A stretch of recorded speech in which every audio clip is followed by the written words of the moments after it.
I'm Marvin Gelhausen, Chair of the International Mother's Day Shrine Board, and welcome each of you here where Mother's Day began over 100 years ago. Tonight we're here to observe Constitution Day, and initially I will introduce Mayor Peggy Barney, and she has a proclamation from the city in honor of Constitution Day. Thank you, Marvin. On behalf of the city of Grafton and all of our residents, I welcome everybody here tonight for this Constitution Day, and we all feel very proud to have the Constitution that we do. And I'm sorry there are not more people here tonight to listen to our speaker. So now the proclamation week, September the 17th to the 23rd. Whereas September 17th, 2018 marks the 231st anniversary of the drafting of the Constitution of the United States of America by the Constitutional Convention. And whereas it is fitting and proper to accord official recognition to this magnificent document and its memorable anniversary, and to the patriotic celebrations which will commemorate the occasion. And whereas Public Law 915 guarantees the issuing of a proclamation each year by the President of the United States designating September 17th through 23rd as Constitution Week. Now, therefore, I, Peggy Knotts Barney, by virtue of the authority vested in me as Mayor of the City of Grafton, Taylor County, West Virginia, do hereby proclaim September 17th to the 23rd, 2018 as Constitution Week. And I ask citizens to reaffirm the ideas of the framers of the Constitution had in 1787 by virtually protecting the freedoms guaranteed to us through this guardian of our liberties, remembering that lost rights may never be regained. I have hereto set my hand and caused the seal of the city of Grafton to be affixed. And I present this to you, Mr. Gilhausen. Okay, thank you. One of these days I'll be speaking. Okay, thank you, Mayor. Now I will introduce to you Chip Slavin, a member of the Board of Trustees of the International Mother's Day Shrine, who arranged for our speaker for the evening, and will introduce her. Thank you, Marvin. And thank you, Mayor, for being here tonight. We really appreciate it. You've been such a wonderful supporter of the Mother's Day Shrine over the years. We really do appreciate it. And thank you for supporting Constitution Day. Well, thank you. A couple of things before I introduce Ann, who's going to be absolutely wonderful.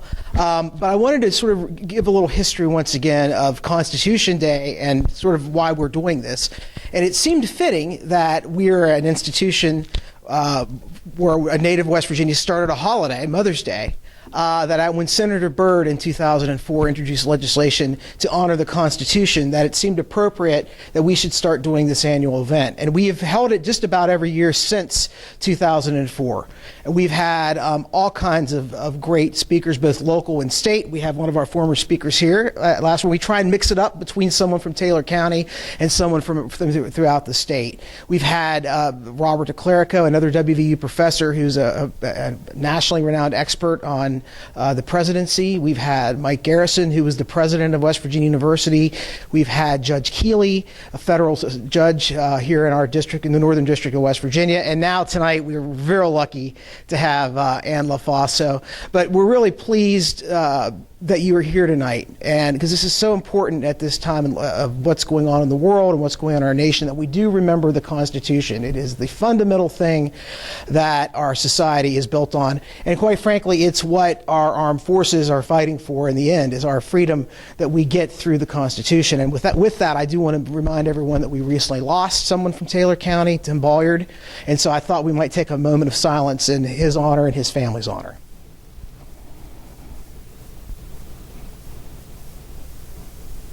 Thank you. So let me tell you a little bit about our speaker tonight. First of all, let me tell you how honored we are to have her tonight, because she's really not supposed to be here. Anne is not only a great representative of the WVU College of Law, but she truly was nationally known and recognized in her field. She had an opportunity, and in fact was supposed to be at a conference at Harvard University tonight, discussing an important legal issue, and gave it up to come here to Grafton and talk with us. And I said, well, Ann, I can't, we're a little town, 15 people can be a pretty good crowd. And she said, I think it's more important for me to go do this and talk about our Constitution. She knew we might have some folks from the high school here.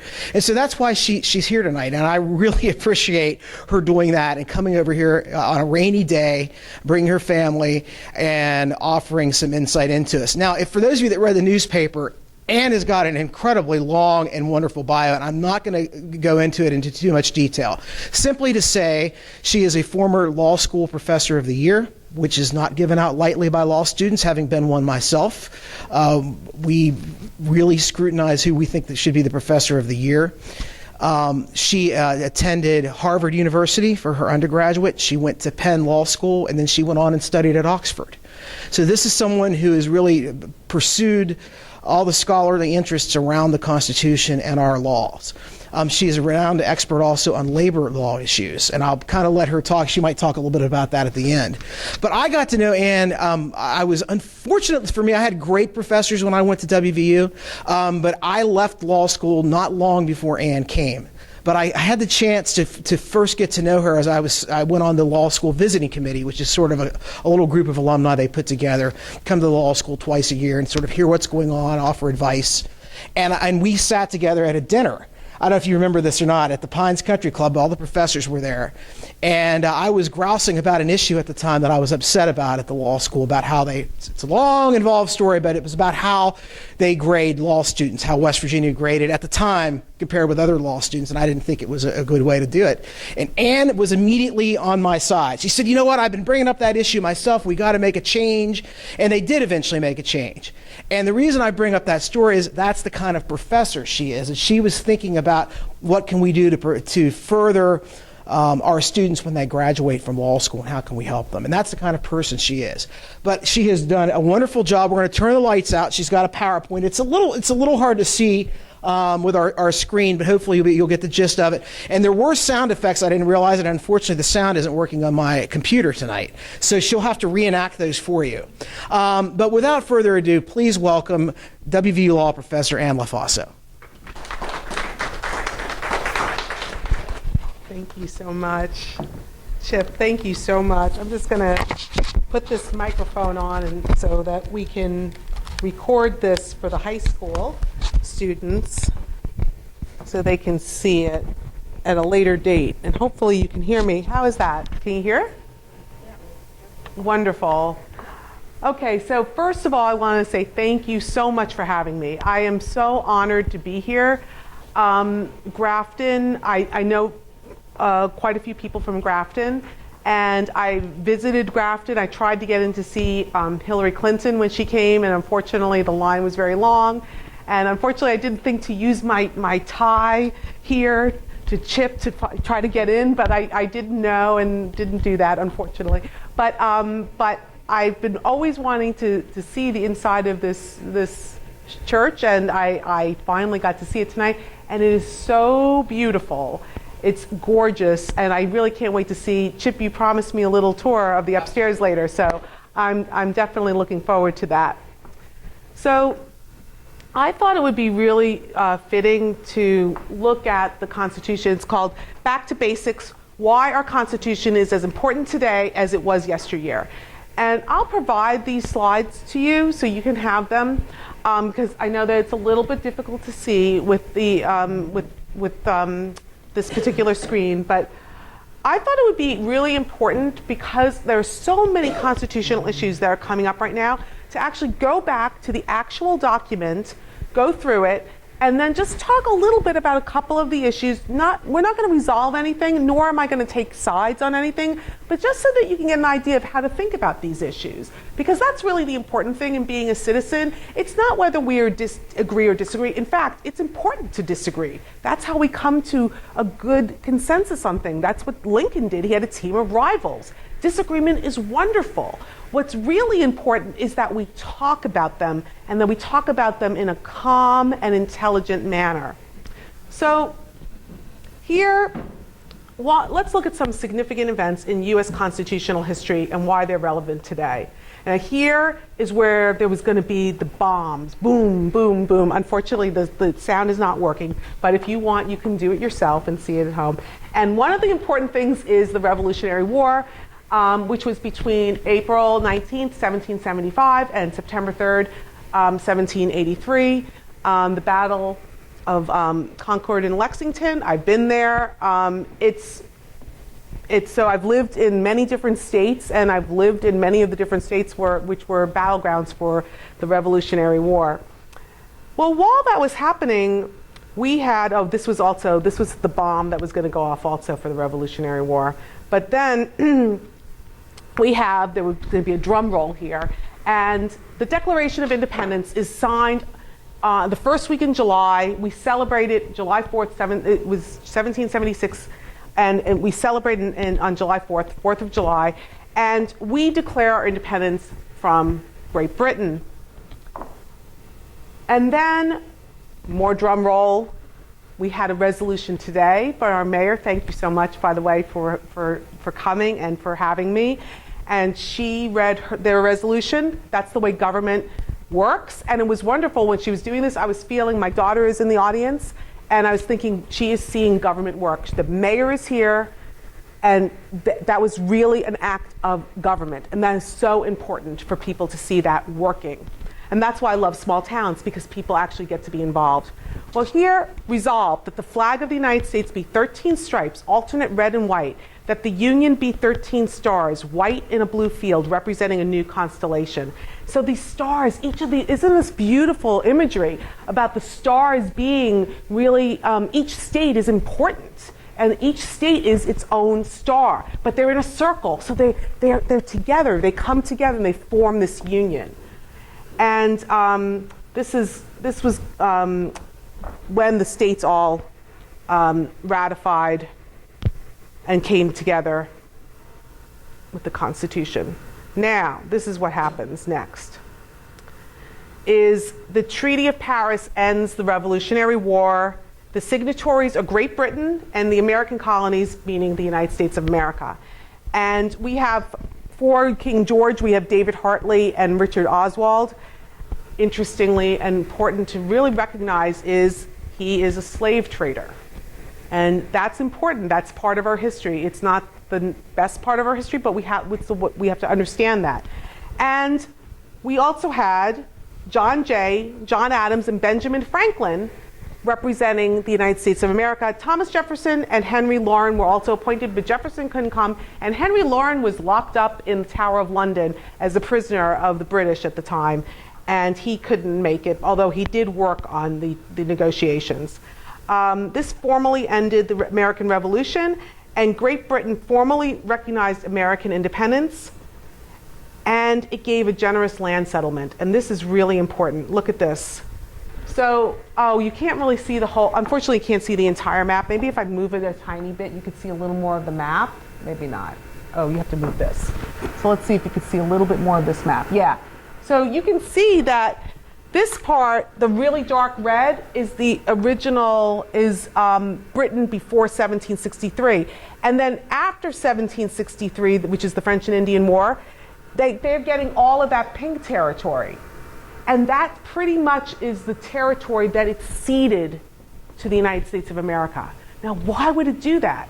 Why would it do that? It did it because it thought it was going to have really good trading rights. So trade and the beginning of capitalism is also really important to our country. And that's something that we have to really reckon with and understand.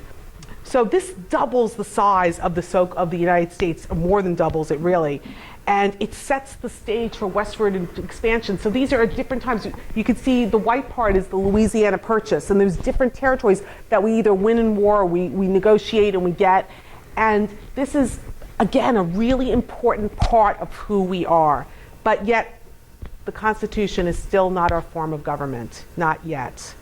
We have instead the Articles of Confederation.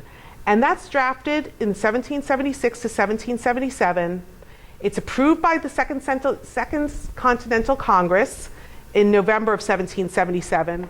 And it is ratified by the original 13 states between December 16th, 1777 and February of 1781. Look how long it took to ratify that.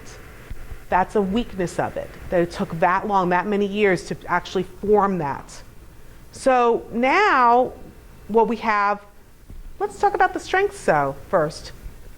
It grants power to Congress to conduct foreign affairs, conduct Native American affairs, declare war, make peace, and sign treaties. Well, that's good since it was in the middle of a war when it started this, right? And it permitted the formation of new states. Well, that's good because if you can see, let me just move this a little bit. You can see that, and you can make a new state if you have a population of 60,000 or more. This is important because remember, it's going to get a lot of land from Great Britain in the future. And it does establish some internal government structure, the Treasury Department, the Foreign Affairs Department, and the Postal Service. But it has many weaknesses. The legislative function, it is difficult to pass laws. You need a supermajority. 9 out of the 13 colonies have to agree. I mean, can you imagine today? It looks like we get nothing done now. We'd seriously get nothing done. Executive function, no executive branch to implement or enforce the laws. The judicial function, no national court system to interpret the laws, to resolve interstate disputes, to settle things in a just manner. You need a unanimous vote to amend the articles, to change it, which means it's difficult to fix any systemic problem with the government. If there's any systemic problem, you can't fix it. Who's going to agree? How are you going to get every single state to agree? One vote per state, that would hurt large states, obviously, but Delaware was happy. Taxation, no power to collect taxes. Now we might think that's wonderful, except how do you pay for anything? Government depends on some sort of income, and we need to provide that, the people. It can't pay its debts. There's no power to regulate trade among the states. There's no national currency. How do you do trade without national currency? And there's no national military, so it's hard to coordinate a common defense. So, between May 25th and September 17th, 1787, 231 years ago, the state delegates to the Constitutional Convention gathered almost daily in Philadelphia to revise the Articles of Confederation. And they quickly realized that they couldn't revise it. They were going to have to start from scratch.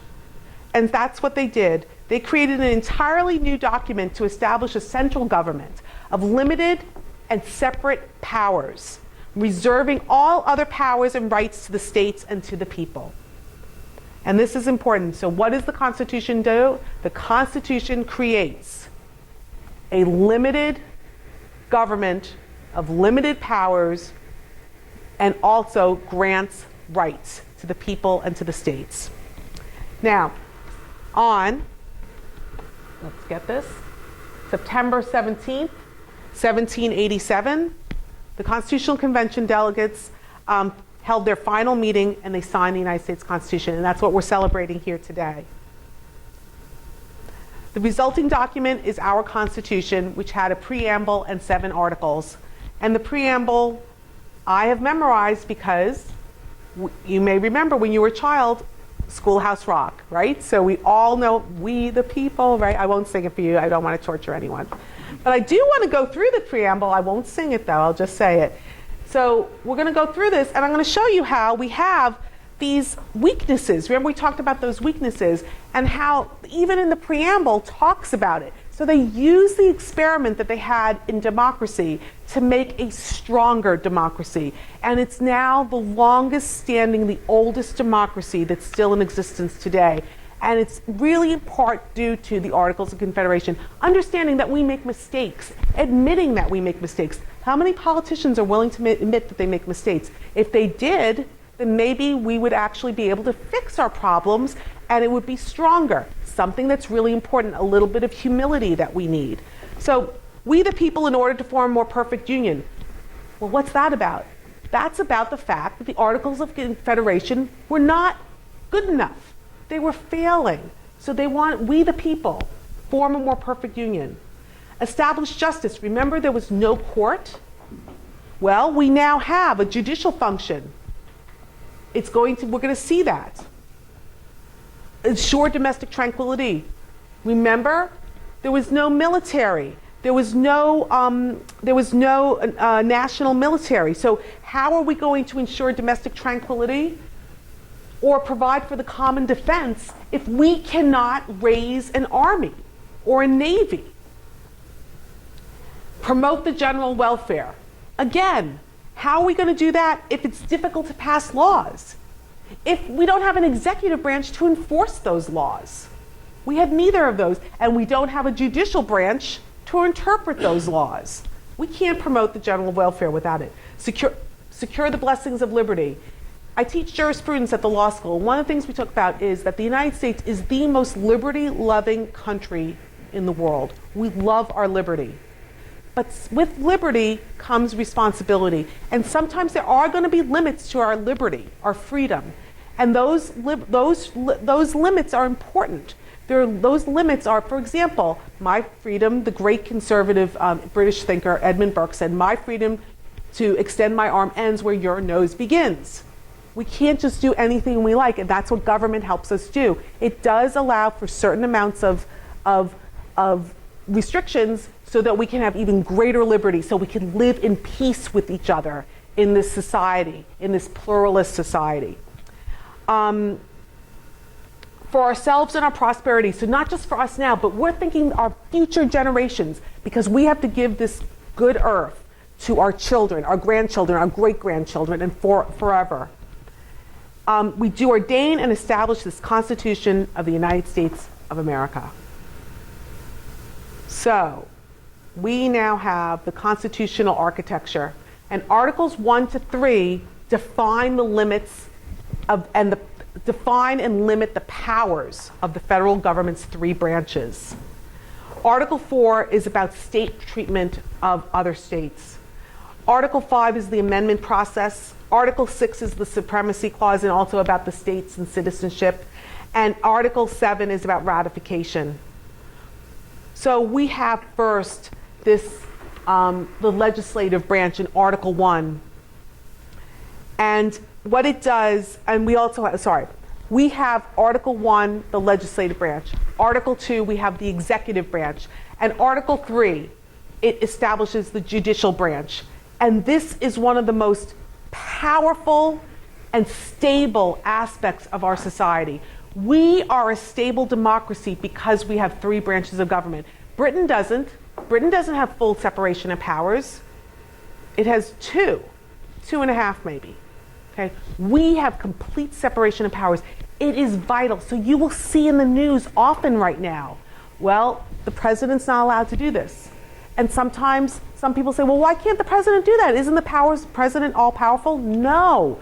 There are checks on the president, and we want those checks. Even if we like everything he's doing, we want those checks because it doesn't depend on the man or the woman in office.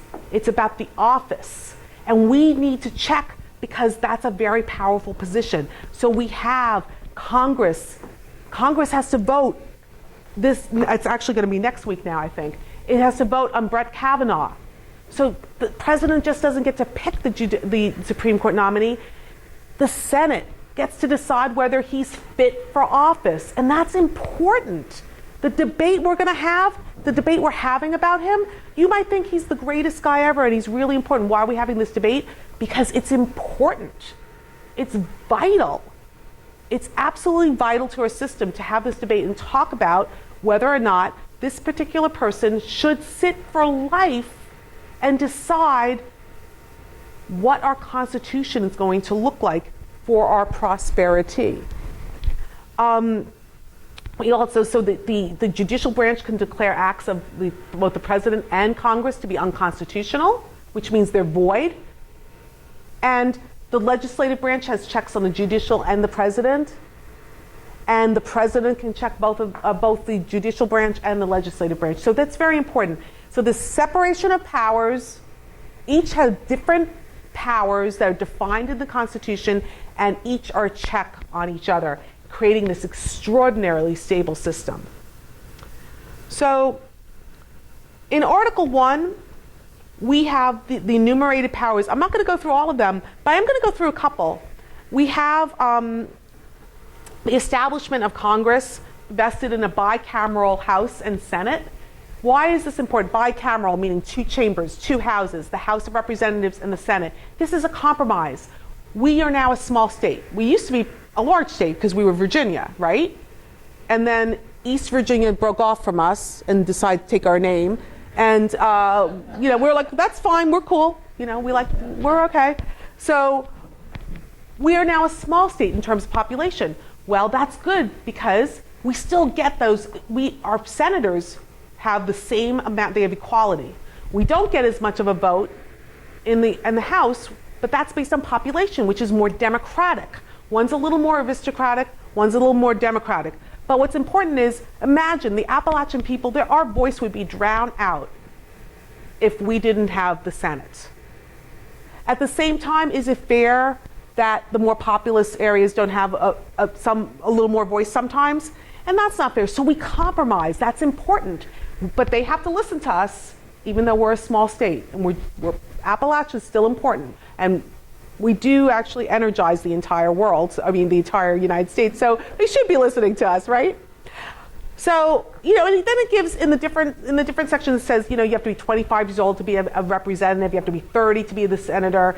It talks about the elections and different House rules and how compensation and tax procedures have to start in the House. And then in Section 8, it gives these legislative powers. Again, I'm not going to go over all of them, but I want to tell you a few. The first one, to lay and collect taxes and duties, to pay debts and provide for the common defense and general welfare of the United States. I didn't spell defense wrong. That's how it was spelled back then. So I'm using the spelling that's actually in the Constitution. And so think about that. The very first power they're going to talk about that is granted to our federal government is the power to levy taxes. It's so vital. We can't do anything. We can't have this event today if there weren't some taxpayer money going to this. Borrow money on U.S. credit. Again, very important. To regulate commerce, not just with foreign nations and with Indian tribes, which they were able to do under the Articles of Confederation, but among the states. That's important. We also have to coin money. Remember they didn't have a national currency? Well, now there's a national currency. To constitute inferior tribunals. That means in Article 3, we'll see there's a judicial power, but Congress actually creates all the lower courts. The only court created by the Constitution is the Supreme Court. All the other courts, so the court that Judge Keeley is on, created by Congress. We also have the power to declare war was already there, right? But to raise and support armies with a 2-year limit on the financing of it, to provide and maintain a navy, to make rules for the regulation of these forces, the armed and the naval forces, the land and naval forces, to provide for organizing army and disciplining the militia. Look at this. A lot of different powers are to our military. That's important. We have to defend ourselves. We are about to enter the international arena as a player. Probably not taken too seriously back then, but we are today the superpower. The superpower. And we should never, ever get too complacent about that, because it can change overnight if we don't cherish this and protect it. So, and I don't just mean militarily. Okay, this goes to make all laws necessary and proper to support this. We can't just have a constitution that's about the text. There has to be elasticity, and it's right there in the text that says we get to have elasticity. Let me ask you something. Do we know how to fly back in 1776? No. in 1787 rather? No. But we have an armed force called I want to say airport. What's it? The Air Force. What is wrong with me today? Sorry. The Air Force. We have the Air Force. I'm going to get to that, Your Honor. The Air Force, right? Who doesn't think that they meant to have the Air Force under, who else is going to do it? Of course the Air Force is going to come under federal power.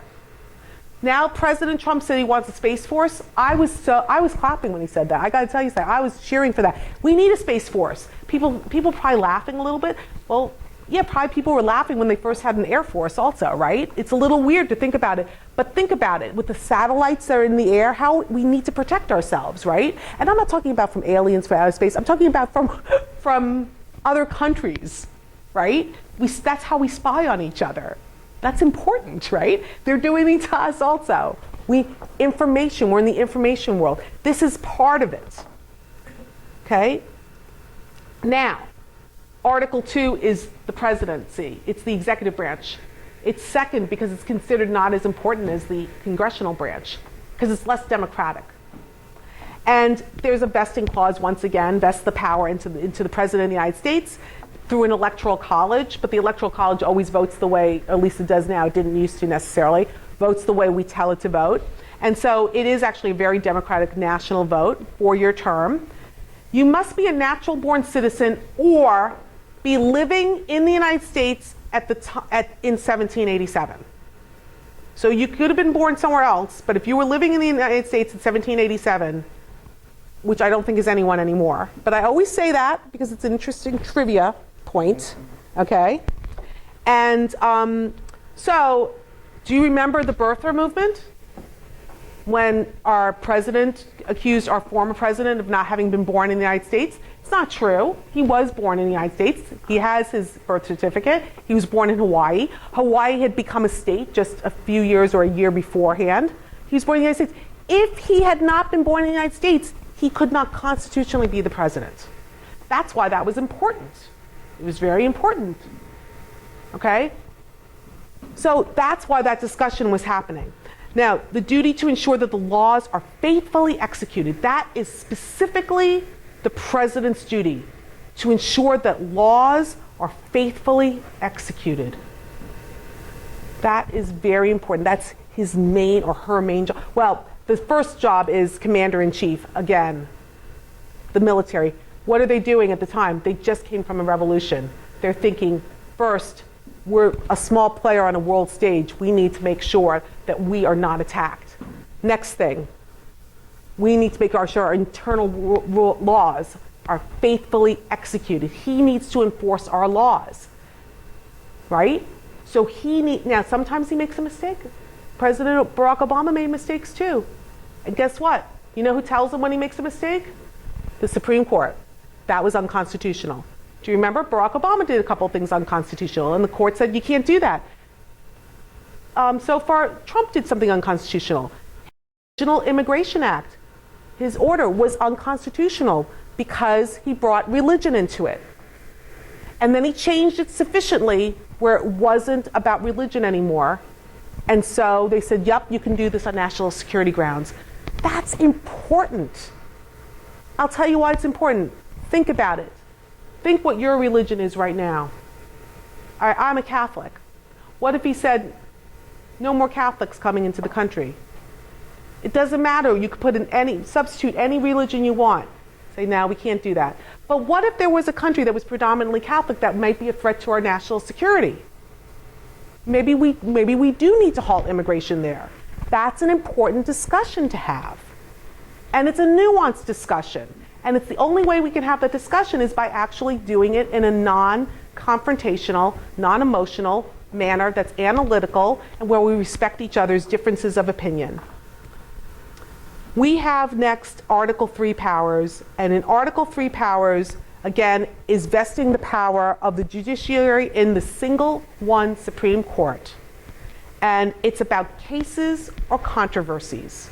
And the cases have to arise under a treaty, federal law, events affecting ambassadors or public officials, admiralty, or controversies between the states or citizens of different states. And that's diversity jurisdiction for our lawyers in here, okay? So, and here's the other one though. This is our definition of treason. And you notice treason's been coming up a lot in the news lately. It's in the Constitution. This is treason. Shall consist only. Shall means mandatory. Only means only, right? One, right? In levying war against the United States, you have to levy war against the United States, or in adhering to U.S. enemies, giving them aid and comfort. So this is why right now we have the special prosecutor. It's not to investigate President Trump. It's to investigate whether our enemy, Russia, interfered with our stable democracy. It's not about, President Trump has already said he had nothing to do with that. So there's no evidence so far that he's done anything, but there's lots of evidence that Russia interfered with our election. That's important. We need to get to the bottom of that. And we are getting to the bottom of that. That has already, there's been guilty pleas already coming in on that. That's important. So I know some of you might be uncomfortable about that, but it's important to know. What if Russia didn't do anything? What if they're not doing anything? Well, we need to know that too. But if they are, then they're attacking us. If they're attacking us, we've got to stop it. And that's important. And by the way, that doesn't mean that President Trump is guilty. And that's also important, to divorce those two issues. They're very different issues. Article 4 talks about the states. And I like the next one better for this, is where really you have different sections about the states have to honor each other. It's almost biblical here, you know, the way you honor your mother and your father and different people, you know. And here the states have to honor each other. This full faith and credit clause. And citizenship, there's a citizenship clause about how you have certain privileges as a citizen. And here's our moral stain, though, again. The fugitive extradition clause, and the fugitive slave clause. That you have to give back fugitive slaves if one crosses over into a non-slave state. You have to give them back. That's obviously now unconstitutional under another section, but that's still in our Constitution, just to remind us that we had a history of we enslaved people based on their race.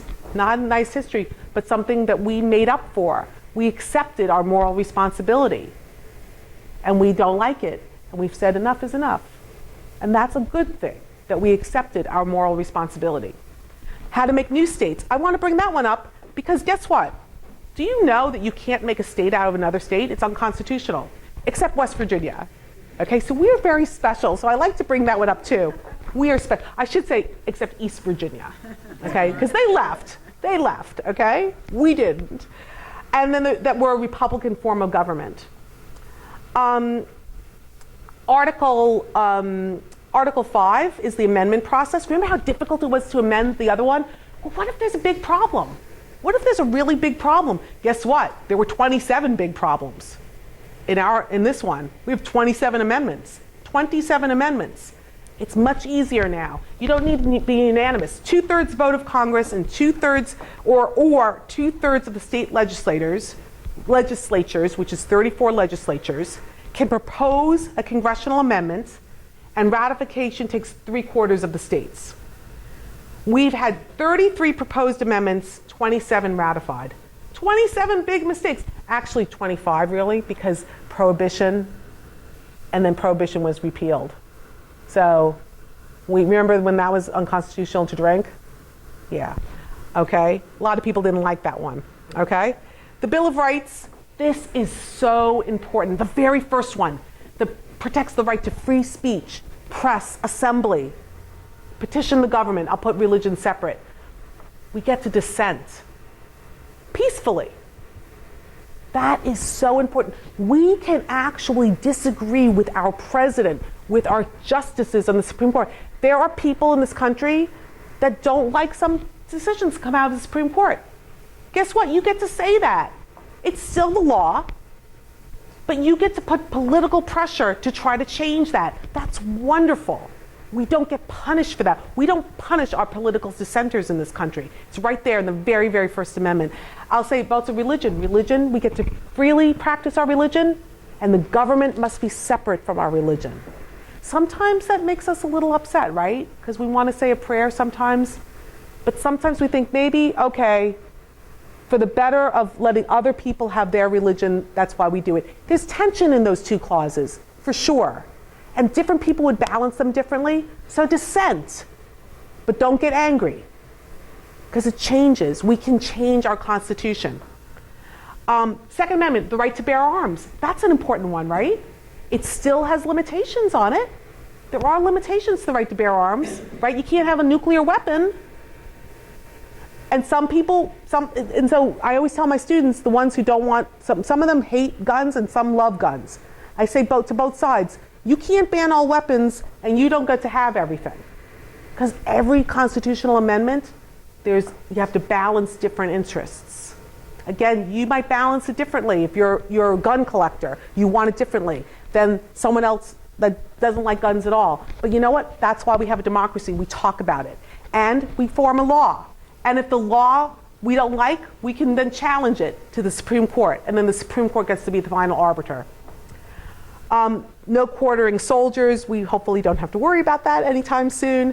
The Fourth Amendment, the right not to, the government can't just go into your home and seize your property. You know why that's important now? Cell phones, Facebook, the government spying on you. Through that, the information, very important right now. Okay? Fifth Amendment, we heard about that. Do you know why some people are saying that, well, about the pardons? I'll bring this up. It is controversial. I won't tell you where I stand on this, but I want you to hear about this. Right now, that the President of the United States can pardon certain people that have been found guilty. The problem is, if he pardons them from the crime, they have to accept that they committed the crime. Once they accept they committed the crime and they're pardoned, they can't be tried again for that offense. That's called double jeopardy, right? Can't be tried again, which means they can't plead the fifth, which means they'd have to open everything they know to the special prosecutor. Well, let's say Trump did something a little bit naughty. Most politicians have, and he just doesn't want it to come out. It's not that bad. He may not want to pardon someone. So that's where that's going. Again, I'm not going to show, again, just so you understand the issue is all I want you. You can come out any way you want on these things. About criminal procedure, about the right to a public jury, and jury trials, and about bail, and about that all the other rights are reserved to the people and to the state governments. These are, the income tax is the 16th Amendment, and there's other ones as well that I'm not going to go into. They're a little bit more. But here, the 13th and the 14th Amendment and the 15th Amendment, they are the civil rights amendments. No slavery, due process, equal protection, and then the right to vote for African Americans, for black people, for people of color. Women get it later on. I'll talk about that in a second, the right to vote. But here, this is where you're hearing all these things right now. By the way, Roe v. Wade is coming out of the 14th Amendment. It comes out of this idea that the states have to protect a certain privacy, and that privacy includes sexual relationships, and it includes contraception, and it includes, right now, a woman's right to choose to have an abortion before viability, but not after viability of the fetus. After viability of the fetus, the woman could only have a state can ban an abortion, except except when the woman's life or health is in danger. It can. It doesn't have to. Okay, that's what that's all about. It's in there. What we're learning about right now is that the president has said that he wants to put judges on the Supreme Court that say, we want to have a slightly more narrow view of substantive due process that doesn't include protecting the woman's right to choose, but instead protects more about the fetus. Okay? Again, very difficult issue, because you have, for some people, the fetus is a life, for others it's not. The woman's already a life. Where does it come? Where, in different points of view, right out of our Constitution. Don't get upset. Talk about it. Think about it. It's very important. We're having that discussion right now. And that's part of what's going on right now. We want to have that discussion. Especially if you're against abortion, you should want to have this discussion, because right now, if you're against abortion, then you want to change it. So you're the dissenter. So you should like dissent. That's important. That's really your right that's being protected. It's always the dissent's right that's being protected, right? When I'm the winner, I don't need protection. The losers need protection. The dissenters need protection. Okay. The right to vote. We have the 15th, the 19th, and I think it's the 26th Amendment. The 15th Amendment gives people of color the right to vote. The 19th, women get the right to vote.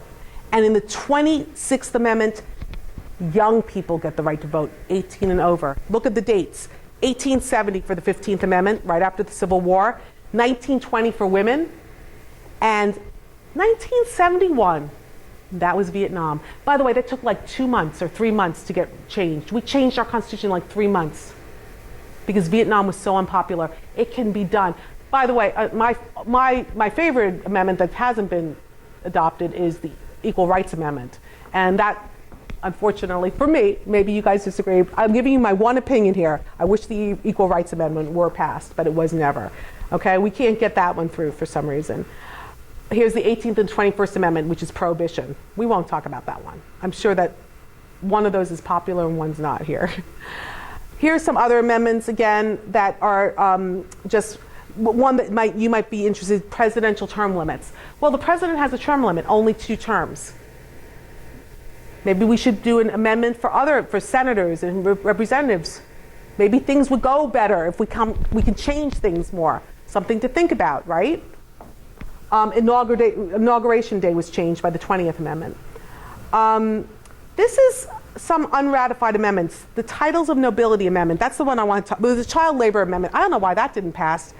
It says we won't have child labor. One would think that would be a nice amendment, but I'm not sure what happened there. Equal rights and DC voting rights. That's going to be a tough one to get. Let me tell you why. DC's always going to vote for Democrats. So Republicans are not going to like that. So our whole history has been between either the Whigs and the Federalists, or the Dems and the Republicans, whoever the 2 parties are. Remember the Missouri Compromise, slave states, non-slave states, we always had to be equal numbers. So until they find a conservative state that also wants to come in and do that, DC is not going to get statehood. That's my prediction. It's just it's a complete political thing, because why not? Why shouldn't they have electoral votes if you're just thinking about democracy? But if you're thinking about political power and you're Republican, or let's say they're Republican and you're a Democrat, believe me, the Democrats are just as political as the Republicans, right? They're political animals. It's not going to be too popular. But the Titles of Nobility Amendment would have made it unlawful for an American citizen to accept the title of nobility. So our dear Duchess of, I forget where she's the Duchess of now, but Meghan Markle would have been stripped of her citizenship if this amendment had passed. So that's why I wanted to give Meghan Markle, here, her beautiful face. Isn't she beautiful? Anyway. She would have been stripped of her American citizenship, but fortunately she has not been stripped of hers. Only 2 more articles left. Article 6 is about U.S. integrity, so you have the Debts Clause, the Supremacy Clause, and the Oath Clause. And in this, what's really important here is this idea of federalism, and that the federal government does some things and the state government does some things, and sometimes they both get to do it. Like, they both get to raise taxes, because everyone wants to have some money, right? But the states aren't really allowed to make an armed force, right? Because they could only contribute to an armed force to the federal government. We don't want competition there. So that's called federalism. Again, separation of powers. Federalism is another type of separation of power. It's very, very important. But sometimes the states where it's just something that's the states, they're superior. But if the federal government gets it, so it's Article 1, 2, or 3. So if it's the power of the president or the Congress or power of the courts, if it's their power, then they're supreme. That's what the Supremacy Clause is about. Okay? And that's important. Let me tell you one more thing, just so you understand this, is remember when gay marriage some states were doing it and other states weren't? Okay? Well, the problem was and this is why it became a constitutional issue. This is one of the reasons, was because married in Hawaii, the full faith and credit clause says that New York has to recognize that marriage. Well, what if New York says, we don't want to recognize that marriage? Generally, that won't work. The reason it was sometimes working is because the states get to decide on matters of morals. Okay? So they can outlaw certain things, and that was what the dispute was about. Okay? But you could see if every state just said, we're not going to accept let's say West Virginia decides that all of a sudden, well, it wouldn't be West Virginia because we are so rational. But let's say New York decides or Pennsylvania decides, we want to drive on the left side of the road. We're not going to accept that, right? There has to be some uniformity also. And that's what's going on here to make our government more efficient. Okay? And then finally, ratification. And we're not going to ratify it anymore, so we're done right there. And that's how we got this amazing, amazing thing. I want to thank the International Mother's Day Shrine Community Education Institute. I want to thank Chip Slavin and all the wonderful people of Taylor County, the mayor, and the other people who I'm meeting tonight. So I don't know all your names, Your Honor. I want to thank you for coming. All the invisible workers who helped produce this event obviously took a lot of work, and I always like to thank the invisible workers because usually they go unthanked. And this is my name, this is my title, this is my email address. Feel free to contact me anytime, and I will now take questions. Thank you so much. I'll offer up one. Anyone else raise their hand? A lot of people, but you can start if you want. Okay, sure. Well, you touched on Article 5 in the amendment process. Justice Ginsburg gave an interview, a couple years ago in Egypt, where she said that she was writing the Constitution today the way she would do the Bill of Rights listing. She would be much more detailed, for example, a right to water, a right to medical treatment, etc. And even Justice Scalia, a few years before he died, gave an interview in a New York magazine that said, if I had to do the Constitution myself, I would make it easier to amend. Do you think that for the 21st century, the Constitution in that sense is appropriate, or do you think that it should be modified in some way? I mean, what do you think? I think the Constitution is hard to amend, but that creates stability, which is good. But then you think about what's wrong with women and men having equal rights? Obviously, sometimes there's going to be things different about women and men, right? Like women breastfeed, and men don't. But that's not going to be a problem. So I don't understand why that's been such a difficult amendment to really get through. So you do wonder why sometimes the political process holds things up. On the other hand, that means that we have to be pretty unanimous as a group to have an amendment. Maybe that's a good thing, even if there's an evil going out there, because I think it's also about us coming together as a community. Right now, we're really not. I don't see this so much in West Virginia. In West Virginia, even though we have a lot of differences of opinion, West Virginians really get along with each other. I love that about living here. But in other states, you see this big divide, or when other people go to different states, and I think that's really very bad for our democracy. It's good to disagree. It's bad when we disagree and we yell at each other and we commit violence in the name of that disagreement. So I think I'm not sure that maybe a little bit easier. I wouldn't make it much easier. And I think what Ruth Bader Ginsburg's probably talking about is having more socioeconomic rights, which is a very liberal view of the Constitution, to have these socioeconomic rights. I write a lot about that. So I have a lot of sympathy for that view, but it hasn't been our history. We've really been focusing on political and civil rights, and especially political rights. We've been very, very the opposite of hostile. We've liked those rights, but we've been much more hostile to this idea of socioeconomic rights. Of course, you know why? Of course, everyone would love to have. I'm very much in favor of universal health care. Problem is, how do you pay for it, right? So there's always going to be that budgetary issue with socioeconomic rights. So water, it should be. I mean, if you don't, there's only one thing you need more than water: air, right? So it should be that everyone has a right to it, correct? But also, then how do we do that, and how do we prioritize that? So yeah, I mean, that's a really good question, really thought-provoking question, but I'm not sure I have any answers other than to how I would think about the issue. I saw a lot of questions. Go ahead. The word you mentioned in the Constitution is delegate. A defense. There's a couple words. That's one. D-E-F-E-N-C-E. D-E-F-E-N-C-E rather than S-E. Okay? There's a couple words like that. Yeah. You'll see it if you see the old-fashioned. If they don't autocorrect it, you can see it. You can get like an old copy of it. In fact, I probably have at the school some little pocket constitutions. If you're interested, I could probably get you one. So, okay. Yes. I have a question. When they ratified this thing, when it went through the Supreme Court about the health care, you mentioned it. Yeah. About being maybe in favor of that. Did people realize, Personally, right, yeah. Yeah, personally, I understand. Yeah. But do people realize the freedom we lose when we have that kind of a health care? Because, you know, we have all these forces telling us now, you shouldn't do this, you shouldn't do that. When they get control of 1/6 of our economy with our health care, but what are we going to do with our freedoms? I mean, every time we have the government to do things for us, Right. that's a little bit of our freedoms that's lost. But once we lose all of our freedom, we're never going to get it back. You said that yourself, and I'm just kind of, you know, and I don't know. I'm 75 years old. You do not look 75 years old. Thank you. You flatter me. But anyway, I went to school with her.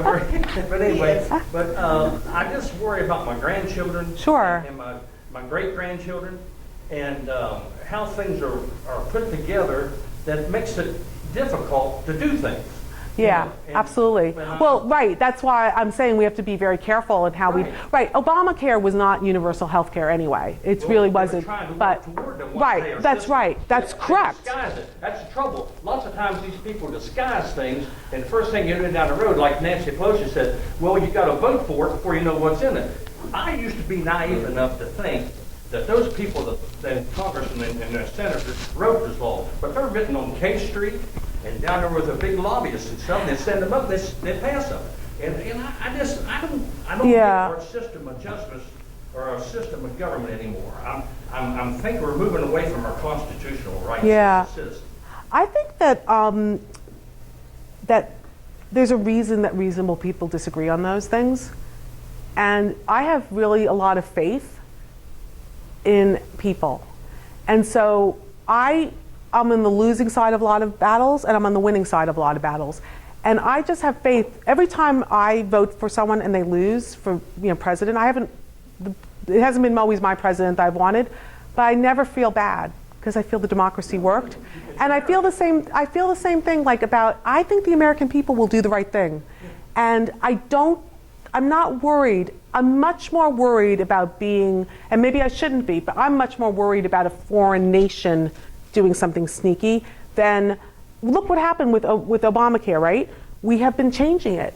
See, so people want to have good health care, but they didn't want to have single payer, right? So we talked to each other, and that was a good thing. So I'm excited about that, even though I might have at first blush had thought one way and then thought another way, because you do have to think, how are we paying for this?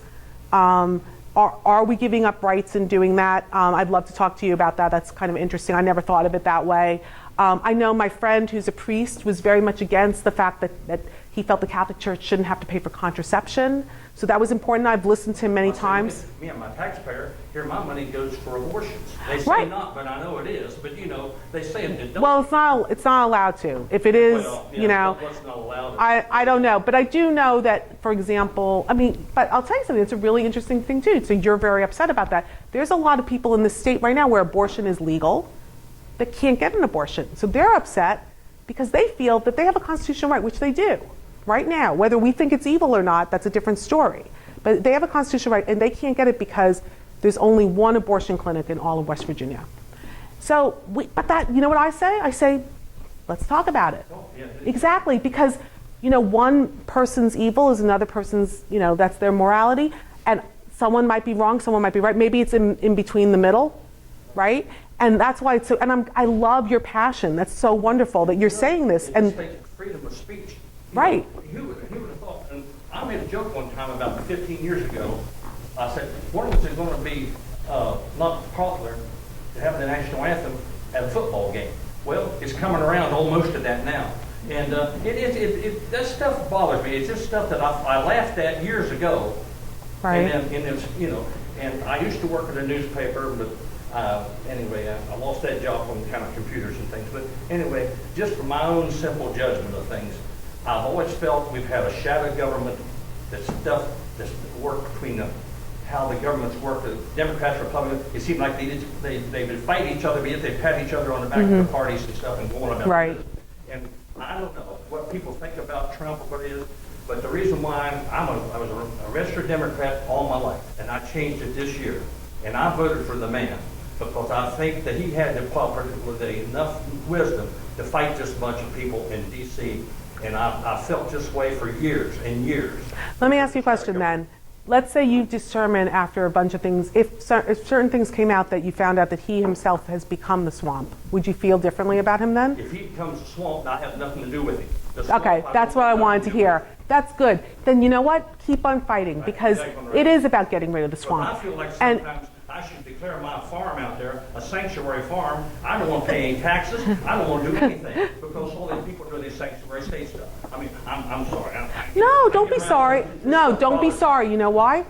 This is important. And everyone should respect what you have to say, whether they agree or disagree, because we need to hear those points of view. It's important. And someone else in here may disagree with you, and we have to listen to that point of view. And you know what? Maybe we'll come in the middle. Most people do come together in the middle. Freedom of speech is scaring me now. It's really the college campuses law. And Yeah, well, it's the violence that scares me. violence, yeah. It's not the speech. Words don't hurt. It's the violence, right? Yeah. I think there was another, I'm sorry, go ahead, Mayor. Briefly, what we're talking about, it's a little bit off, but I grew up with a mother that said, and I still say this in committee meetings and everything else, you can disagree without becoming disagreeable. Yes, I think that's I agree. You know, Ruth Bader Ginsburg said that always act like a lady. What was it, Georgie? She said, always act like a lady and never raise your voice. no. If you want to be heard, If you want to be heard. Never, I'll act like a lady and never, for a woman, and never raise your voice. Because if you raise your voice, people just tune you out. But don't be I find that hard to believe. That's right. A little passion's okay. It's okay. Yes. And I wanted to ask you a question, and this is being that there are, I think, only 3 of us in the room. There are the lawyers, are typically the most hated profession when they do ratings. I'm a law professor. I That's don't right. practice law anymore. Actually, I'm probably the only one still practicing in that sense. But I'm curious because you're teaching Yeah. our future lawyers, Right. who are the ones that are going to go and advocate Yeah. these issues on whichever side you're on. I'm just curious, what is the state of the law schools and of the young people right now? It is kind of a strange time. Yeah. You're seeing different opinions on both sides. Well, it's what's interesting was a couple of years ago, no one wanted to go to law school, and the students were kind of apathetic. It was really hard to get them, into it. And now they're so into law school, and they want to go to law school. And I would say my students are about 50-50. Like 50% are it's not really fair because no one's conservative versus liberal. Everyone has mixed views, about things. But I would say 50% tend to be this way, and 50% tend to be this way, right? And so, I have one rule in my classroom, is don't be disagreeable. I say be kind to each other, but you can disagree, but don't be disagreeable. And they can talk about difficult things, even race relations. Those can be very difficult. We could talk about so many things in the classroom because I say to them, your friends, your colleagues, 70% of you are staying in the state. We have 70% of the leaders in the state are from West Virginia University College of Law. You better be nice to each other, right? And that's not professional not to be. So we can have those conversations. So the students are really into it. And some of them are the biggest Trump supporters, and Trump could never do anything wrong. Others, no matter what Trump does, it's the best. That's why I loved your answer. You're like, I'm gonna honestly look at him, and if he's not doing what I voted for him for, I'm not gonna be. He's no good to me. He's dead to me. Then that's what you have to be. You have to go with your principles. So, but you know what? The students, they can talk to each other. They're friends, and I'm so grateful for that because that's what's most important to me. Is that I always say, my job is not to make you into a mini-me. My job is to actualize your potential and make you who you are. You know, not to make, except for my daughter, she has to be a mini me. No, I'm kidding. I say the same thing to my daughter. She says, Mommy, what do you think I should think about this? And I say, what do you think about it? Because she's got to make up her own mind about these things. And that to me is the most important thing. And I think the students are doing a great job of with very difficult issues right now, really trying to understand these things and really listening to each other. I love that. So it's great, yeah. Were there other questions? Well, if there's no more questions, I just want to, again, thank you for this beautiful setting. I'm so grateful to be here. I'm honored to be here, so thank you so much. So, before Ann sits down, we're going to present you with something. Oh. Right? And I want to thank you once again, Ann, for being here today. Your family coming, we really appreciate it. But here, a little postcard for the Mother's Day Shrine. But more so importantly, beautiful. this is one of our plates. Oh my God, They that's come so out, you can see there's a whole beautiful. stack of them back against the wall. This is the latest version, and we would like to present you with that. Thank you so and we hope you'll much. come back as a mother on Mother's Day. I will. in May, I definitely will. when we have our big event. But let's all give Ann a hand. Oh, thank you so much. Thank you. And thank you all for coming very much. We hope you'll be back next so year. much. And there's refreshments back there. My mother is pointing to me because she put them together. So I hope you'll stick around and have some cookies and punch. Great. Thank you so much. Thank you. Now this is